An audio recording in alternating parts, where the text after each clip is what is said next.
बस 24 घंटे एक ही रट लगाए रहता था कि मैं मरना चाहता हूं, मुझे जहर दो, कुल्हाड़ी से मेरे 2 टुकड़े कर दो योर ऑनर।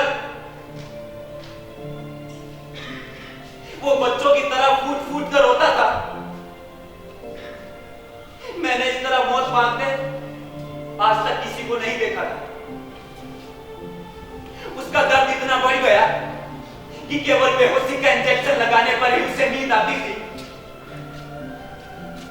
और डॉक्टर हरपाल सिंह 500 रुपए में एक इंजेक्शन लगाते थे। चाहे किसी की जान चली जाए, पर डॉक्टर हरपाल सिंह अपना 1 रुपया नहीं छोड़ सकते थे। धीरे धीरे फंदी की हालत इतनी खराब हो गई कि उसके पास बेहोशी के इंजेक्शन के लिए भी पैसे नहीं थे। योर ऑनर, बचाव के वकील का इस बयान से मुकदमे से कोई संबंध नहीं है। मैं अदालत से दरख्वास्त करता हूं। आपसे दरख्वास्त करता हूं वकील साहब कि मुझे बोलने दीजिए। पर कोई को मारे गोली।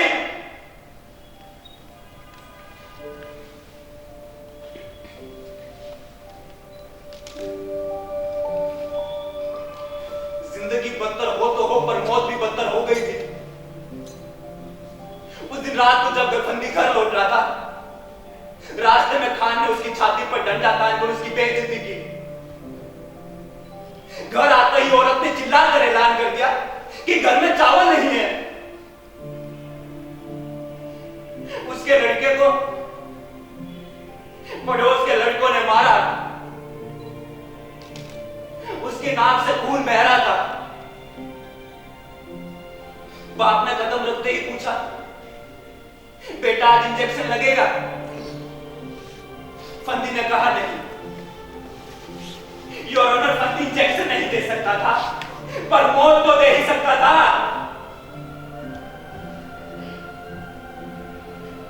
फंदी का हाथ न जाने कैसे अपने बाप के गले की ओर बढ़ गए। उसकी अंगुलियां उसके गले को कसने लगी। योर ऑनर, आती हुई मौत को देखकर भी फंदी का बाप हंस रहा था, जैसे उसे मनचाही मुराद मिल रही हो।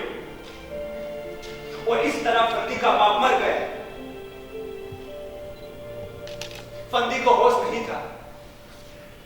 उसे इस बात का जरा भी ख्याल नहीं था कि भोला दरवाजे पर खड़ा सब कुछ देख रहा है।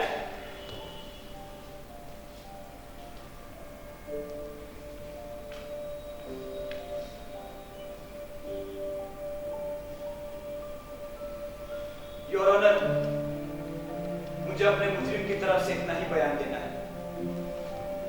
सरकारी वकील साहब गवाहों को बुला सकते हैं।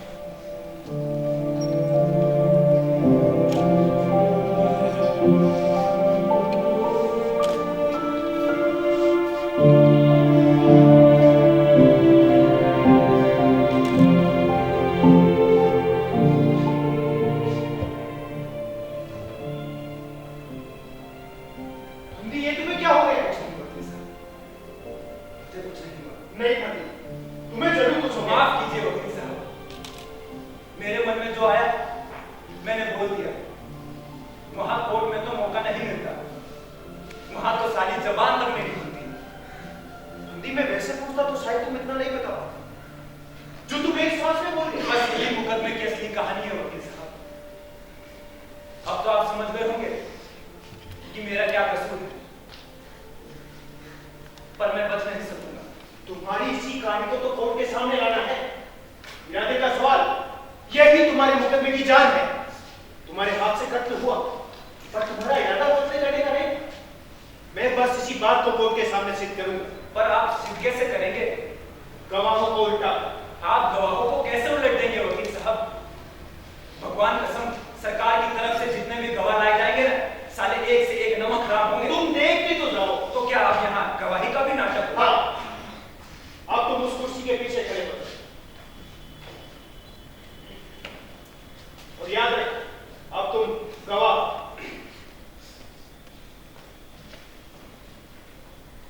योर ऑनर, मैं हत्या के चश्मदीद गवाह हसरत वल करीमुल्लाह को बुलाने की क्या चर्चा? इजाजत है। बस इसी तरह तुम हसरत और मैं जो कुछ भी सवाल करूं उसका जवाब इस प्रकार देना जैसे तुम असली हो।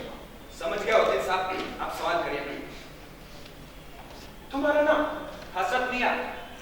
बात करो। करीमुल्ला। तुम? 35 साल। तुम फंदी को कब से जानते? बचपन से जानता हूँ हुजूर।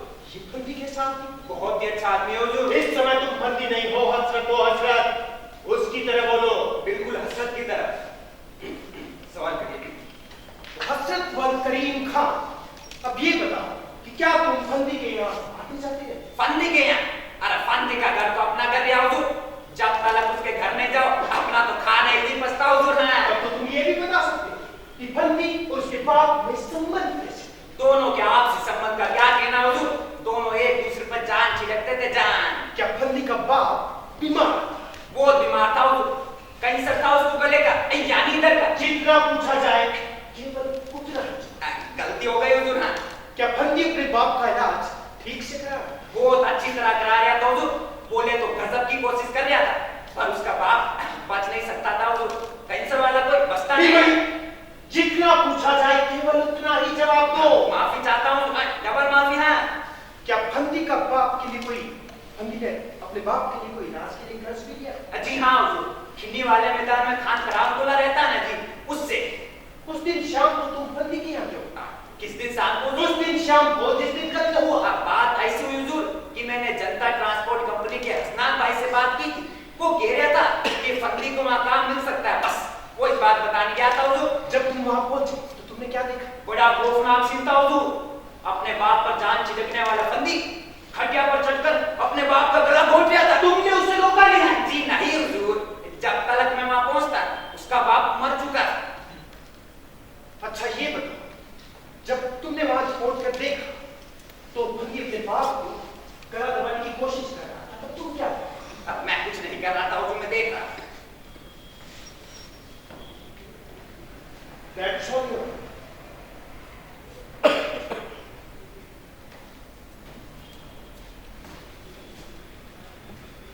क्या बचाओ के वकील साहब गवाह से कोई सवाल करना चाहते हैं? Yes, Your Honor.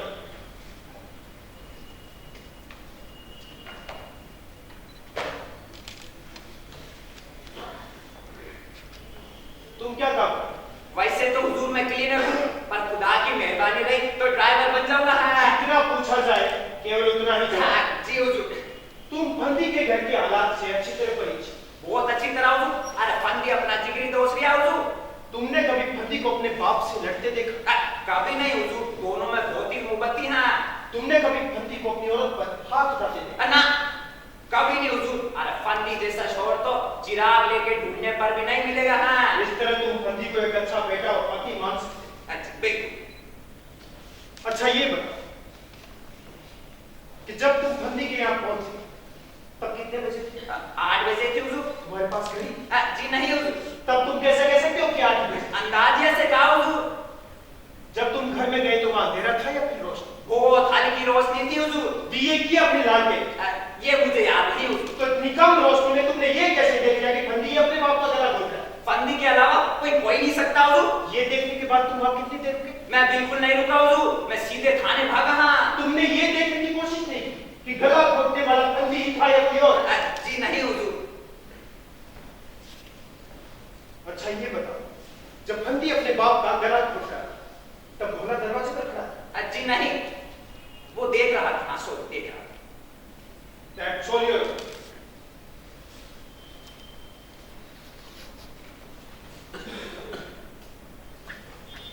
तो लीजिए वकील साहब, इस कमीने हसरत की गवाही तो हो गई। तुम्हें विश्वास है कि हसरत कोर्ट में इसी तरह गवाही देगा? बिल्कुल इसी तरह। अरे इसी जुबान में देगा वो। तब तो ठीक है। अब सरकारी वकील डॉक्टर को सरकार की तरफ से गवाही में पेश करेगा। पर मैं ये डॉक्टर की गवाही नहीं दे सकूंगा। ऐसा क्यों? वकील साहब, डॉक्टर की मेरी कितनी जानकारी है। उसकी तुम फिक्र ना करो, मैं जो कुछ पूछता जाऊं बस उसका जवाब देते जाओ। जैसा आपकी मर्जी। तो आ जाओ बैठे।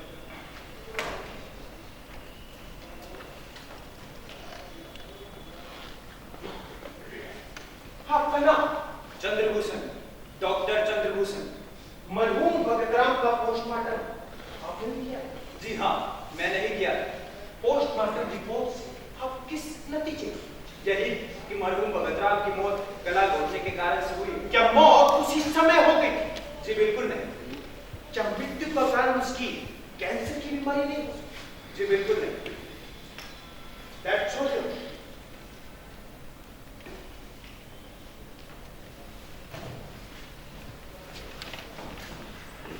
क्या बचाव के वकील साहब गवाह से कोई सवाल करना चाहते हैं? No your honour. क्यों वकील साहब, आप डॉक्टर से सवाल क्यों नहीं करना चाहते? डॉक्टर से मैं अब और नहीं पूछूंगा। बस वकील साहब, मेरा मुकदमा इतना ही होगा। आपका ख्याल है मैं इतने से ही बच जाऊंगा? मुकदमा इतने में खत्म नहीं होगा। अभी तो बचाव के गवाह फिर जीरा होगा। बचाव में आप कौन कौन से गवाह लाएंगे? बचाव के गवाहों में मैं सबसे पहले उस खान को पेश करूं। उस करामतुल्ला खान को, उस खून चूसने वाले को? वकील साहब, वो क्या करेगा? उसकी तो सूरत से ही मुझे नफरत है। शायद आपको उसके ब्याज के दर का अंदाजा नहीं है। यही तो मुझे सिद्ध करना है बंदी। यही यानी क्या वकील साहब? जिस दिन तुम्हारे हाथों से खून हुआ, तुम्हारी मनस्थिति ठीक नहीं। खून करने का इरादा भी तुम्हारे मन में नहीं। केवल और केवल परेशानी में सा हो गया। तुम्हारी दिमागी हालत उस वक्त बिल्कुल ठीक नहीं। पर खून तो साला खून ही होता है ना वकील साहब।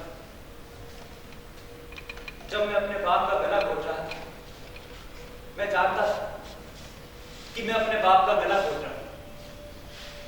मैं केवल ये चाहता था कि मेरा बाप मर जाए, उसे तकलीफ से छुटकारा मिल जाए। वे हालात भी ऐसे थे वकील साहब। मेरी जगह अगर आप होते तो आप भी वही करते। लेकिन ऐसा सोचते क्यों? बिल्कुल ठीक कह रहा हूं वकील साहब। उन हालातों में भूखे को मारने के सिवा कोई चारा ही नहीं था। हाँ, मेरी जगह अगर आप होते तो उसे मारने के लिए दूसरा तरीका अपनाते। दूसरा तरीका? मैं समझा नहीं। आप पढ़े लिखे हैं ना, आपको कानून की जानकारी है। आप उसे इस तरह मारते कि किसी को शक भी नहीं होता। जैसे आप उसे जहर देकर मारते और ऐलान कर देते मर गया, कैंसर से मर गया। नहीं तो आप उसे नींद की बहुत सी गोलियां दे देते। आप बड़े लोग हैं, आपके ऊपर किसी को शक भी नहीं होता और सब मामला रफा दफा हो जाता। जब ये सब कुछ तुम जानते तो तुमने खुद ऐसा क्यों नहीं? क्या बताऊं वकील साहब, उस समय तो ये बातें मेरे दिमाग में भी नहीं आई। जो हो गया सो हो गया।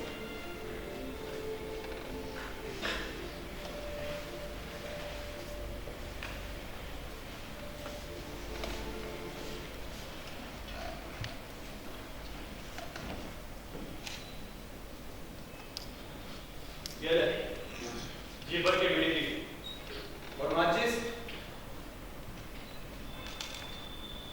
बीड़ी जलाकर माचिस वापस कर। पर माचिस क्यों वापस करूं? अरे कत्ल के कैदी के पास माचिस रखना जुर्म है। क्यों वकील साहब, ये कानून है? आपका कहना बिल्कुल ठीक है वार्डन साहब। पर मैं ये दूसरी बीड़ी कैसे पीऊंगा? अभी मैं भर नहीं गया हूँ। जब जरूरत पड़े तो मांग लेना। वकील साहब, अपना तो एक ही उसूल है कि चाहे जो कुछ भी हो जाए, पर कानून जो है वो अपनी जगह से नहीं रुक सकता। माचिस वापस कर।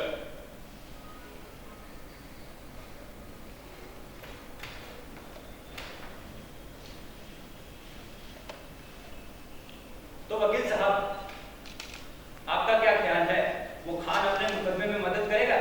कहीं 500 रुपए डूबने के डर से पलटी तो नहीं मारेगा ना? हमें कोर्ट के सामने केवल ये सिद्ध करना है तुमने अपने बाप के इलाज के लिए कर्ज किया। तो चलिए उस खान को भी निपटा लें। तो आ जाओ बढ़ गए।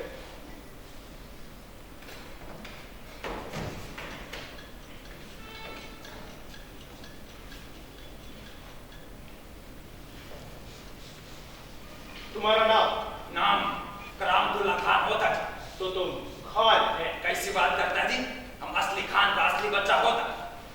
तुम फंदी को जानते? बहुत अच्छी तरह से। तुमने फंदी को कर्ज अच्छी हाँ दिया। कितना? पूरा 500 रुपया साहब। और तुम्हारे ब्याज का दर? ब्याज का दर बहुत मामूली लेता साहब, रुपया से। क्या फंदी तुम्हारे ब्याज का दर बराबर चुकाता? शुरू में चुकाया साहब, पर बाद में नहीं।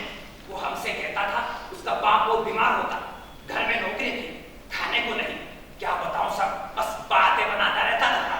क्या वो बहुत परेशान? अरे हम नहीं जानता साहब, पर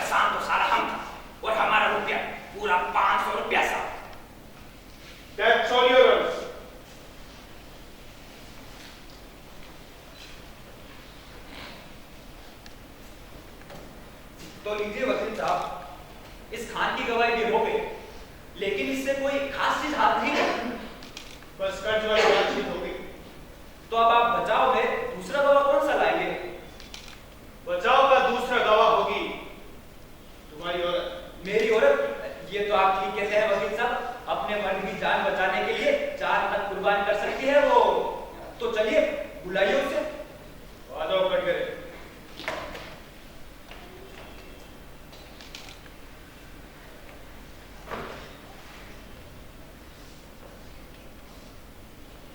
ये क्या है? आप भी कमाल करते हैं वकील साहब, मेरी घरवाली है, खुला सिर लेकर अदालत में कैसे आएगी? अच्छा, तो पहले शपथ। मैं भगवान को सामने रखकर कसम खाती हूँ, मैं जो कुछ कहूंगी सच कहूंगी, सच के अलावा कुछ नहीं कहूंगी। तुम्हारा नाम क्या है? मेरा नाम फूल कुंवर है हुजूर। और तुम्हारी उम्र? याद नहीं आती हुजूर। जरा याद करो। मेरी माँ बताती थी हुजूर। क्या बताती थी? यही, जब गांधी बाबा को गोली लगी थी ना,